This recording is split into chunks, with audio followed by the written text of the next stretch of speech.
এবার জুলাই 2024-এর মতো যেন একই চিত্র দেখা গেল নয়াদিল্লির রাজপথে। দিল্লির রাজপথে ভাইরাল এক দৃশ্য ঘিরে নতুন আলোচনা, যেন 2024 সালের জুলাইয়ের বাংলাদেশের আন্দোলনের স্মৃতি ফিরিয়ে এনেছে। মাত্র 2 বছরের ব্যবধানে ইতিহাসের এই পরিচিত দৃশ্য আবারও ফিরে এলো।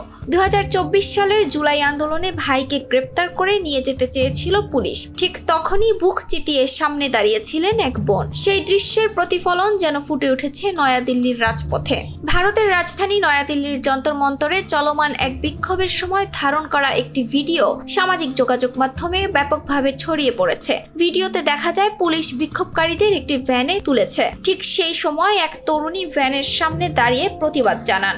ভিডিওটি ছড়িয়ে পড়ার পর অনেক ব্যবহারকারী এর সঙ্গে বাংলাদেশের 2024 সালের জুলাই আন্দোলনের একটি বহুল আলোচিত ঘটনার তুলনা করছেন। সে সময়ও সামাজিক যোগাযোগ মাধ্যমে এমন একটি ছবি ও ভিডিও ব্যাপকভাবে আলোচিত হয়েছিল, যেখানে একজন নারী পুলিশ সদস্যদের সামনে দাঁড়িয়ে প্রতিবাদের প্রতীক হয়ে ওঠেন। নয়াদিল্লির যন্তর মন্তর দীর্ঘদিন ধরেই বিভিন্ন রাজনৈতিক ও সামাজিক আন্দোলনের অন্যতম কেন্দ্র। সাম্প্রতিক এই বিক্ষোভও নতুন করে আলোচনায় এসেছে ভাইরাল ভিডিওটির কারণে। এখন প্রশ্ন উঠছে, এই আন্দোলন ভারতের রাজনীতিতে কতটা প্রভাব ফেলবে তা সময়ই বলে দেবে। এই বিক্ষোভ কি দিল্লির ক্ষমতার কেন্দ্রেও নতুন এক জুলাইয়ের বার্তা পৌঁছে দিতে পারবে? ETS Bangla desk report.